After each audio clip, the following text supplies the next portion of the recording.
I'm going to review some motor assessments. First up, the Peabody Developmental Motor Scales, or PDMS 2. This one goes from birth to age 6, so pretty much from birth to right before transition to kindergarten, because children usually transition around 6. It's going to look, this one is a really common assessment. Typically, OT's really going to focus in here on grasping and visual motor integration, but they are able to do the other subtest, reflexes. OTs do this one a lot too with the younger kids. Locomotion, stationary, and object manipulation. Because OTs really focus in here, I'm going to go in a teeny bit more detail. Grasping is looking at how they hold their pencil, looking at how they pick up a small block, how they pick up a pellet, things like that. VMI, visual motor integration, is going to look at their cutting skills, ability to build blocks, string beads together, and just pre-writing tests in general, like copying designs and things of that nature. Pretty straightforward. Next up is the BDI, or the Battelle Developmental Inventory. This one is from birth to 7.11 years old, so just a little older than the PDMS, a little further into, kindergarten age and on. This one is actually, you can do interview portion, observation part of it, and it's a checklist of developmental markers. So for all of these subtests, you can ask the parent, you can observe it yourself. So just to note that. This is commonly used to determine eligibility in school for IDEA and to just track developmentally how they're doing, what milestones they've achieved. All right, so first up, the subtest. So the first one is the motor subtest.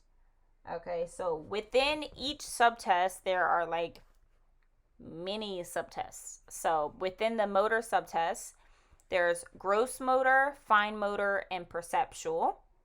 So examples of these: gross motor might be observing or asking the parent if the child can walk upstairs or maintain their balance. Or for the younger kiddos, it might be, if you sit them up, can they remain erect? Can their head remain erect, or are you gonna see it kind of head drop and drooping over?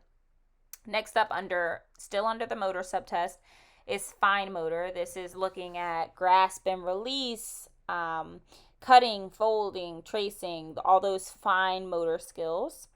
And then perceptual, still under the motor subtest, is, can they copy a triangle? Can they pick up a cube and then place it into a cup? Things like that. Next subtest is cognitive skills.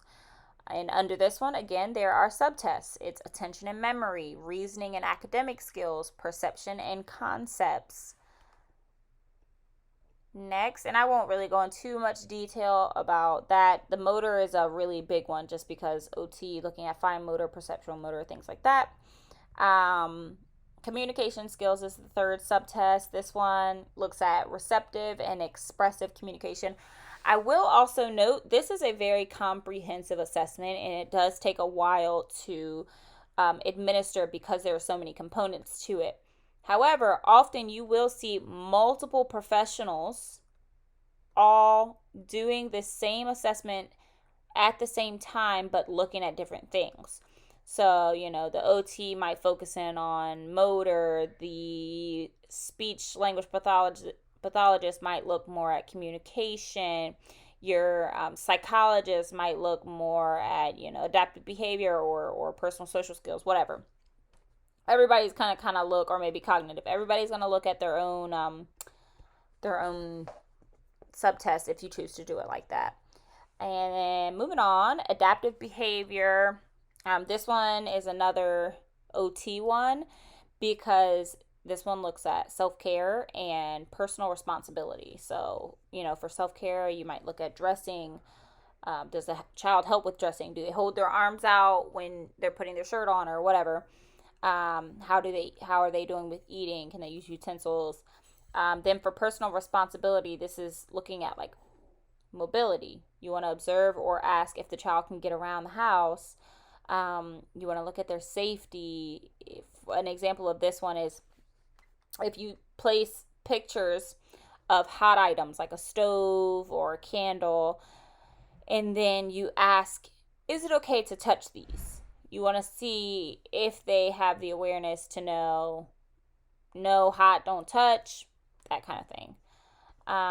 Next up is personal social. This one is the last subtest. It's going to look at how they interact with adults, peer interaction, and self-concept and social roles. So adult and peer interaction are pretty self-explanatory, but self-concept and social roles, an example of this one is, can they identify themselves in a mirror? So if you put them in front of a mirror, will they be able to say, like, that's me, or that's Chelsea, that kind of thing. Adult might be, where's mommy? See if they can point to mommy, that kind of thing. Next, the last assessment on this board here is the BOT, or the Bruiniks-Oseretksy test of motor proficiency. I don't know how to say that. This one goes from age 4 to 21 years old. So do note that the BDI and the PDMS are from birth to, like, for this one, kindergarten, for this one, a little past kindergarten. The BOT is going to go all the way through school age and a little bit past, and it's going to start around preschool age, okay? This one looks at the subtest of fine motor skills and gross motor skills. So specifically within fine and gross motor, there are, again, subtests, and that includes fine motor precision, fine motor integration, manual dexterity, bilateral coordination, balance, running speed and agility, upper limb coordination, and strength. So again, 2 subtests, fine and gross motor, but it breaks it down even more specifically to look at these things here. This assessment is a very physical assessment. It looks a lot at their ability to manipulate, their hands for fine motor, and just gross motor to be able to, like, get around and do things, running, jumping, balancing, that kind of thing. For that reason, the BOT is not a good assessment for children with significant physical disabilities, such as CP. So if they're motor impaired, significantly motor impaired, this isn't the right assessment for them, because it looks so much at motor. They wouldn't really be able to do much in the assessment, and therefore would score horrifically. So it doesn't look at ADLs, it doesn't look at really cognition or any of those things that might affect the score. So just keep in mind, this one would not be the right one for a significantly motor impaired child. More motor assessments. We'll go over the MFUN first. So this one stands for Miller Function and Performance Scales. This is a really cool assessment because the subtests are like games, and it's age 2.6 to 7.11, so like preschool through kindergarten, and a little past. But this is what I think is the assessment is fun. So what I mean by that is the first subtest is visual motor. You have the child do mazes to look at, like, motor coordination, motor accuracy, things like that. There's a figure ground game. There's a letter tracing. So just you do fun little activities to get a understanding of how their visual motor processing is. For a fine motor, you get to play with Play-Doh, like flattening out the Play-Doh, making a ball, rolling it out with your right and left hand. You do coin manipulation, so picking up a coin, putting it into a slot, origami, so following instruction, step by step, some higher level executive functioning for this one. And then you even do some like mealtime activity where you have the child open the bottle, pour it into a cup for 2 people. You distribute food to 2 people, so you get to see some social awareness skills there. The last subtest is gross motor, standing on 1 foot with eyes open or closed, ball balancing while they follow like a line or like a little like course, kicking a ball, stationary and rolling, jumping, following directionality with jumping to the side, jumping forward, jumping backwards, that kind of thing. The participation assessment is also included with the M Fund, and this is pretty much home observation checklist, classroom observation checklist, and then observations that you made during the test. So you get kind of a all-encompassing idea of how that child is performing in different settings. What to notice for this, it's not typically a very good assessment for children that have poor motor abilities. So for instance, cerebral palsy, again, might not be a good one for this one just because of this focus here. Let's move on to the EDPA-S, which stands for the Erhardt Developmental Prehensile Assessment.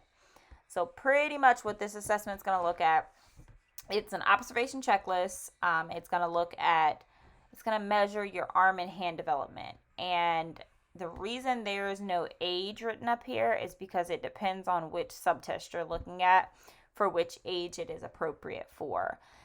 This test is commonly used for cerebral palsy population or just, motor issues in general. So I've discussed 2 that were not good for motor involved kids. This one is good. This one is a good one for that. It's Criterion Reference, which I'm just going to briefly go over the difference between Criterion Reference and Norm Reference. Criterion Reference measures performance against a fixed set of standards or criteria. What does that mean? When I think of this, I actually like to think of like a bit of an analogy. So at an amusement park, you know how they have the little height requirements. So in order to ride this roller coaster, you need to be 49 inches tall, right? This is an example of Criterion Referenced because this is the set standard. It doesn't matter what the height of other people in the amusement park is, which is Norm Reference. Norm Reference is you compare a child's score to other children. At an amusement park, this is the set standard, the set height. It doesn't matter how many short people are there, how many tall people are there. There's no average, there's no comparison to the people in the park. It's just, do you meet the requirement or not? So that's how I like to think of Criterion Reference. And then do note that Criterion Reference can be used to measure learning achievements or progress for a group, and Norm Reference cannot. So Norm Reference cannot track that progress for in a group. Typically, Norm Reference is going to be used for like program eligibility. That's a huge one. IDEA in the schools, schools admissions, course placement, that kind of thing. Alrighty, so let's kind of talk about what's going on in this one. So the first subtest, involuntary arm and hand patterns. You see the age here is birth to 15 months. Pretty much this is going to be looking at positional or reflexive movements. So examples of what you'd be doing in this subtest are looking at their arms at rest and during head raising from prone. So you have the child prone, do some head raising. You just want to see what their arms do. Are they propping up on their forearms? That kind of thing. You're also going to be looking at ATNR, depending on how old the child is between birth and 15 months. You want to see if it's integrated or if it's present, that kind of thing. Second subtest is voluntary movements of approach, and this is also birth to 15 months. For this one, examples of this subtest, something you would do in this subtest is looking at the arms when they're going to approach or grasp an object. So let's say I have a dowel and I want them to grab it. I'm going to look at the approach. So for instance, a correct approach or an appropriate approach is slight wrist extension and finger extension. So they're going in for it to grasp that dowel. Examples of things that they might grasp in this are dowels, cubes, pellets. You also look at grasp and release of a pellet into a container. Different types of grasp, obviously, you might have a 3-jaw chuck, you might have a fine pincer. It just depends on their age and which one you're looking at.